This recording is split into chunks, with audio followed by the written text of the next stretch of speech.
To start, the wind is picking up just in time. You're looking at a live shot looking down the Cordova Hill, so-called Heartbreak Hill at the 15th and Cordova. This is some video from last year.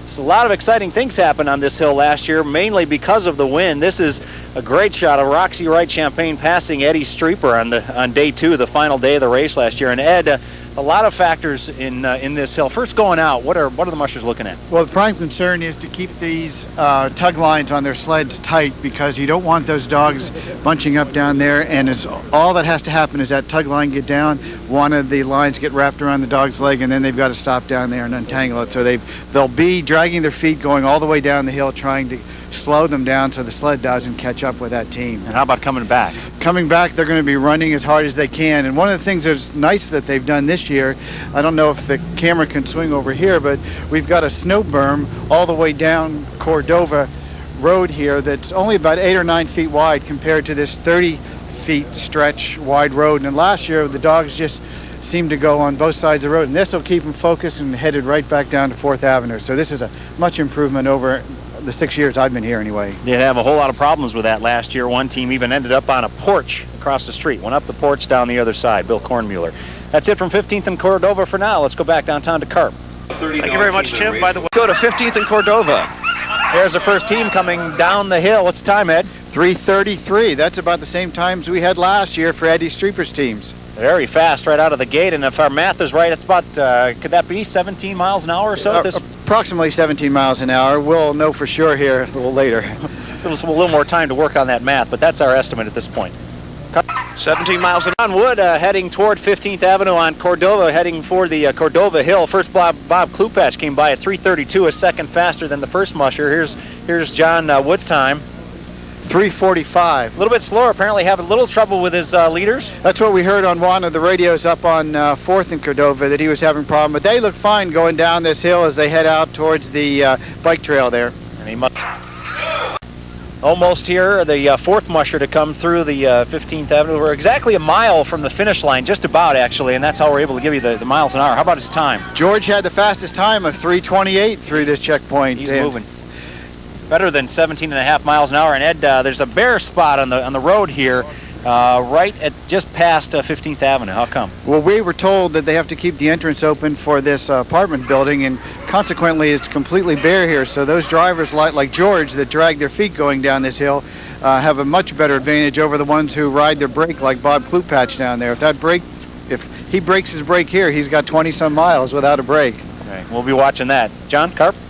You are looking at Greg Taylor, who is on his way to 15th Avenue. He'll be the fifth team to come through here. Again, the wind picking up a bit. They may feel that more coming back than heading down, Ed, if this continues to blow here. I'm sure they appreciate it now because it's at their back, but not for very long as they go down this hill. And he's here in 3 minutes and 42 seconds. All pretty close, within about 10-12 seconds of each other so far, about a mile into the race, Carp. all right at the ladder. Oh, I'm not nervous, no. I'm well trained. So what did you think of Roxy's team? Let's go to 15th and Cordova first. On his way to 15th, just about to head down the Cordova Hill. The time? 3 minutes and 27 seconds. Again, right up there, one of the fastest along with George Atlas so far. 6 teams by here so far, Carp. Here's Roxy Wright Champagne, the 7th musher to come through here. And Ed, we'll get you the time here first. Looks like Roxy's going to have the fastest time through here in about 3 minutes and 20 seconds. Wow, 8 seconds faster than Greg Taylor, the previously fastest musher to this point, and she doesn't even like to go out that fast. No, I don't remember Roxy having the fastest time at 15th and Cordova. She normally makes her move out there on the airstrip, and I'm sure we'll hear Bill Waddell talk about the time out there and when she makes it, but maybe those Alparad dogs think that this is, with this hill here, they're back in Switzerland. Carp? Charlie, it's a fast time for Roxy. Oh, here we go. Neil Johnson, just crossing 15th Avenue. 3 minutes and 42 seconds. Again, right with the pack, the rest of them 3:42 for Neil Johnson from Minnesota. And Mark Pearson just crossing 15th Avenue. 3 minutes and 44 seconds. Again, all except for Roxy, all within about 10 or 12 seconds of each other. Still Roxy at 3:20, the fastest to this point. And you're right, no trophy yet, but we're happy about it anyway. Apparently having more problems back at 6th Avenue just as he turned down to Cordova. And that's Terry Streeper heading down Cordova Hill, and we still have seen no sign of Dan Daigle, Ed. And Terry's time was 3:23 as he crossed here, and those 22 or 4 dogs look good as they go onto the bike trail. Just 3 seconds slower than Roxy's time. And go down the hill, we still have not seen Dan Daigle, and we understand that he is still having problems back on 6th Avenue. We're not exactly sure what, but Eddie's not moving apparently. No, he's not, and it's a shame because he had problems the first day out there at Goose Lake where he lost a dog after he hit a tree last year, and then all his problems downtown. It's a real shame, but Marvin's time was a respectable 3:39 as he heads out on the bike trail. Let's go out to Tudor now. And here he is, Dan Daigle, finally making it to 15th after a couple of problems already at his time. 9:23, and we heard that Marvin Cochran, we can see him now, I mean not Marvin, but Bill Kornmuller is right behind him down the road there. But he was at 9:23, I'm sorry. Okay, and here's another team right behind him. This is Bill Kornmuller, and he's at about 3:43. And Terry Streeper already passed Dan Daigle. Let's go back to Carp. Look at Bill Cormley coming down the hill at 15th of Cordova. We have Janet Clark. Fastest. Greg Taylor just crossing 15. At 3 minutes and 31 seconds. Eddie Dayton went by a couple of minutes ago at 3:44. Again, most of the pack right in that about 3:30, 3:40 range. Carp. All right, thank you very much. Curtis Earhart, the time, Ed? 3:29. Which was the exact time as you see him ride the brake down the hill. About 3 or 4 of them have ridden the brake, mostly just the boots, though. Yeah, and he had the exact same time as Larry Tallman, just ahead of him, 3:29. Okay, back down to Carp. Just watch Axel Gasser riding the brake down the Cordova Hill. The time 3:37, not a bad time for rookie Ed. No, it's not a bad time at all, and Ross was through just before that in 3:28. Okay, just 3 more team to go. His time 3:58. He got here in less than 4 minutes, Ed. Yes, he had the slowest time today. Let's go back out to John Bernan. Eddie Dayton, fast Eddie. Not that fast Eddie, but a different fast Eddie Dayton coming through. During the break, we had Bill Kornmuller come through here at 18:27, and Eddie Dayton's about to hit our official clock point. 18:32 for Eddie Dayton, Bill. Well, Eddie's got a smaller team. They look pretty good. His leaders are backing off a little bit from the crowd here. And well, we haven't forgot about you. Out to Jackie. What was this? Jackie. I know, that's us, Bill. Oh, okay. I was looking at these skiers that were on the trail. I didn't even catch the musher that went by. That was Jeff Kahn. Okay, Jeff Kahn. Still the first musher through the Campbell Airstrip checkpoint at this time with the time of 44:35. 44:35 for Jeff Kahn. He's moving right Now let's go back to Tim Wolston. Okay. John Carpenter, we understand that Janet Clark is apparently... Carpenter, we understand that Janet Clark has apparently lost her team. The team has gotten to the Lake Otis checkpoint. Janet Clark wasn't with them, but somebody's holding the team, we understand. That's what we heard from the club radio here, that her team is at the checkpoint. Someone's holding it, and they're just waiting for Janet to get there. If she recatches the team, then she can continue on. She doesn't have to come back or anything. No. Just keep going. Okay, that's the word from here, Carp. That's a tough one, this lost team business. You know, that's the greatest concern when that occurs initially is the safety of the dogs. When they're running on was within control, and then you certainly, as a second concern, worry about those behind you and the effect that you may have on them. But it seems like, from what we hear, that everything is probably pretty much under control, and the rules do allow her, should she retake that team under her own power, meaning her own 2 feet, that she can continue in the race. With outside assistance, such as a snow machine or whatever ride, she cannot continue in the race. So basically, she's got to hoof it back to the team wherever they're at. But hopefully she's not too far away. Has that ever happened to you, Charlie? It has, much to my great displeasure. It has, and I, in fact, commandeered a helicopter to catch my team. Well, that was pretty good style, at least. Well, some people have clubs. That's true. I was beating it on down the trails, running for as fast as I could. And there was a fellow sitting there with a helicopter shut off. So I said, "Hey, you, going my way?" All right, we understand John Overall is standing by in the holding area. Well, we're still waiting to hear if Janet Clark has actually left Lake Otis. We know she had to run at least some distance to catch up with her team after losing them, but whether that was a couple hundred yards or a mile or so, that could make a big difference in her performance today. And she looked awfully good coming through here too. It's a real shame, but if she's all right and if she's gone, which I think she is, I was trying to listen on our Astor Club radio here, she should be getting real close to Tudor Road, so Bill and John Mernan ought to be seeing her real soon out there. Okay, crucial point in the race, especially for Janet Clark at this point. 16th Avenue, and then to make the march up the Cordova Hill. Ed, that is Mr. Kahn, is it not? It sure is. He's working hard coming around the scoreboard. And based on the times that John Mernan just gave, he's doing pretty well so far. He's just about 85 minutes now, so we'll see what he gets to at the top of this hill here. But they're looking strong. They're coming up this hill strong. How tough is it to come up this hill, Ed? Well, I've only walked up this hill, and I've tried to run it a couple times, and let me tell you, this is really, really tough. But you can see Jeff, he's off that sled with one leg kicking, and those leaders are coming up very strong. And luckily, for some reason, at least right now, the wind has completely stopped, at least relatively speaking. It was really blowing just a couple of minutes ago. Last year, all sorts of problems when these dogs first hit the wind, just whipping down the Cordova Hill. His time was 85:29. Pretty good crowd on hand, giving Jeff Kahn a hand as he makes it up the hill with very little problem.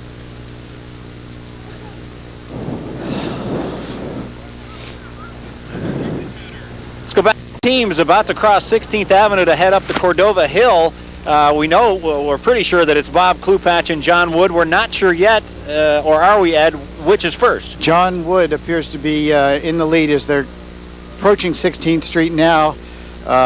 John's having a little bit of a problem in the middle of his team, and they're stopped his camera. There he goes again. Yeah, he forced Klupach to stop his team, actually. So John Wood must have just passed Klupach because Klupach went out ahead of him, and they're both going to come up this hill together. Well, I'm not sure where they passed, but Bob was... He knows that John has 2 minutes on him, so I doubt he'll try to repass him again unless John Wood has more problems here. Having a little trouble making it up the hill. A couple of the dogs, he's actually walking the sled up. And he actually is, Bob Klupach is sort of going to make a move on the inside here, Ed. And John Wood has stopped his team, and Bob Klupach will go by to go back ahead of John Wood, right? No, that was Greg Taylor. We're sorry. That was Greg Taylor, and John Wood's team's gone over the berm there, and he's still having problems. Okay, our apologies. That was Greg Taylor who went flying by John Wood. That makes a little more sense. John Wood sort of pulled off to the side of the road and is now back on the trail and heading toward the finish line.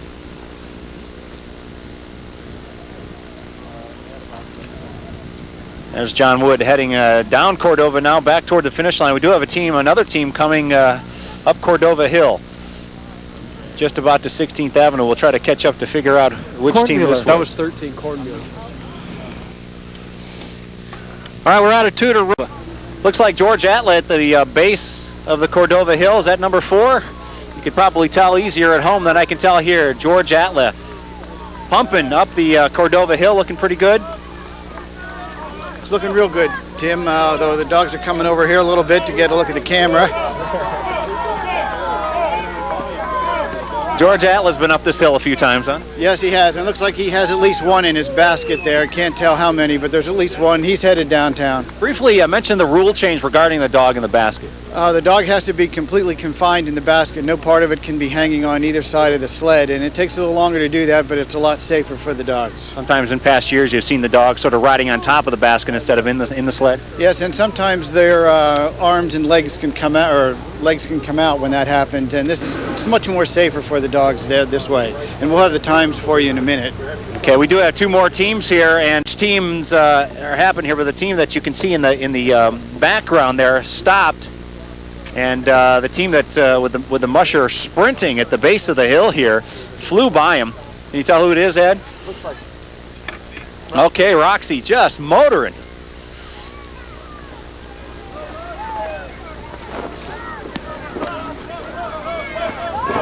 How's she looking, Ed? Her leaders are holding back a little bit here, but when they get across 15th, she'll be all right. You can Also see she has one dog in the basket, as Charlie was talking about. Her leaders may be holding back, but she sure wasn't coming up that hill. And there's two more. Cordova. Richard Burrows coming up the Cordova Hill, and it is Bob Klupatch still stopped down at the base of the hill. Richard is having a little problem in the middle of his team, too. His leaders are balking. He's all right now. Getting a little and help. He's headed down. He's headed down there fine. Got him strung out now, and it's Bob Klupatch at the base of the hill. He'll be on his way in a minute. Making secure that dog secured in the basket. Okay, let's go back down to 4th Avenue and John Carpenter. This is Greg. He looks like he put a team in the dog in the basket and is now about halfway up the Cordova Hill. Ed, how's he looking? He's looking pretty good. Of course, the dog's rested back there. Is a black wheel dog is holding back quite a bit, neck lining there. Not sure he wants to. Okay, Carp. All right, we have an official time for Greg Taylor. Welcome back to the For Rondy World Championship sled dog race. You're watching Terry Streeper coming up the Cordova Hill now. And his team has all 24 dogs are still running, and they came up here about as strong as Greg Taylor did. And Terry, that Canadian Express is just flying down to 4th Avenue. That is the straightest line we've seen come up this hill. Most dogs, straightest line. Let's go out to John Bernan. JJ, I don't know if you can hear me, but your mom called. She wants to know why you're not wearing a hat. Man. Plus, these things keep my ears warm anyway. So I see. All right. John Carpenter. I got my teams now all kind of bunched together crossing 16th Avenue. Ed, can you tell which one this is? Yes, the first team coming up is Mark Pearson, followed by Dan Daigle, and Bill Kornmuller is right behind him.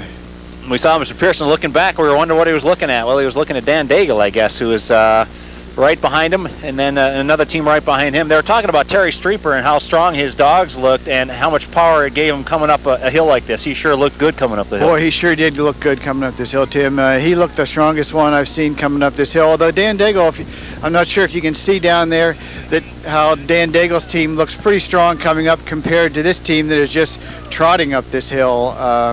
Dan looks pretty good after all that trouble he had. You notice Bill Kornmuller hasn't gained a whole lot on him. If I'm not mistaken, Bill went out. Bill was about that far behind Dan when they got here to the first time. So Dan and Bill have run a pretty close race once they left 15th here for the first time. We could have a pass here pretty Dan's quick. dogs are on the other side of the road here now. And Bill Kornmuller almost neck and neck here. And one of them is it's Dan Daigle actually running on outside of the track, but I guess that's okay. He's on the hard surface, not a lot of snow. He's on 15th in Cordova, but he's on a much harder surface over there, so he'll have some sore feet, but his time will be a little faster. Okay, let's go out to Jackie. Thanks, Tim. Howard Giroux and Kurt Merritt and Woolston tell you what's going on down at 15th and Cordova. We have another team here, Carp, coming up to 16th Avenue. Ed, can you tell who it is? It's Marvin Cochrane. He's just crossing, just about to cross 16th Street now. It's a pretty steep hill here. How do the mushers train for this sort of thing? Any of these sorts of hills out on the trails they ride? Obviously, they can't come up Cordova Hill most of the time. No, not on our trails here in town. We don't have anything like this. It's a pretty flat system. But out in Chugiak, they have a couple hills that are, in fact, one of them is called Heartbreak, and I've run up that a couple times with 4 dogs, and to me it's a lot tougher than this one. But you can see Marvin's dogs, the difference here in those teams. Look at the leaders digging and pulling, and they're not trotting like some of the teams that we've seen come by here. Marvin's working as hard as he always does on the back of that sled coming up the hill. He's having problems. They all seem to be going down on the other side of that. They do have, because they've got a wide surface to come up at the base of the hill here, and they get up to the top, and it gets extremely narrower, and several teams have ended up on the wrong side of the berm, and I don't know if you can see. And Kathy Hayashi, the handler, is helping Marvin get on the other side of that berm. I don't know why they come up and go over to that right-hand side, but we've had about 5 teams do that now, and Kathy's getting a workout. There goes Marvin Cochrane headed home on day 1. The base of the hill, I believe it's Larry Tallman. Looks like Larry Tallman, and then we have another team coming around the scoreboard behind them there. Larry Tallman of Dunster, British Columbia, now at the base of the Cordova Hill. Not a whole lot of problems. We've had a couple of problems at the top of the hill. They get up to the top of the hill and they bunched up a couple of times. Boy, they sure have. They've gone over there on that paved side, but this team is on the left-hand side of the street, and if the policemen will stay there they go right down. This looks like it's probably Curtis Earhart coming. Okay. We're seeing 4th Avenue, so let's go back down to Carp and see. That's Kornmuller now, Dan D. Jumping up the hill, and right behind him, you'll see him in just a couple of minutes, Ross Saunderson, now just passing 16th Avenue. That right there is Curtis Earhart, and we'll get the camera to turn around here if he can in a second to get Ross Saunderson. Let's go back out to John Moran first, though. Thanks, Timmy. Kurt. There's Ross Saunderson, looking crisp. Those leaders look good too, huh, Ed? Boy, they sure do. Ross's team looks just like Terry's coming up this hill. They've stayed on there on the right side of the road, and they're heading down to 4th Avenue. Okay, Carp. All right, we'll be looking for Ross. Over hill, our first rookie, Axel Gasser from Fairbanks, stringing him out pretty well. Got a little problem at the back there. How's he looking? He's looking pretty good coming up this hill. He's cracking his whip to keep him focused there, smacking the sled just so they can hear it. And he may have some problems on the top of this hill because they're over there on the side where that bare part is there. See if Kathy can get him on the main part of the road here. And there they go. They're fine. They'll be heading down there. No problem for Axel Gasser. He's got to the top of the Cordova Hill and headed to 4th Avenue. John Carpenter. And you were looking at Eddie Dayton. Tim is with Ed. Thanks, Carp. A couple of teams. I think we have 3 teams yet to go through, but no sign of any of them. I'm not sure we're going to see any of them come up the hill here before we go off the air for today's broadcast. Ed, the times aside, who do you think looked the strongest today? I think both Ross and Terry look pretty strong, and Roxy, but the key, I think, Terry has those 24 dogs, and Ross started out, I believe, with 20. So it just depends on how many Terry drops tomorrow and how many Ross. If Terry can run close to 24, he's going to be in an awfully strong position, even though he's about 4 seconds behind. Okay, let's go to John Overall, who's got Ross Saunderson in the pitch. John.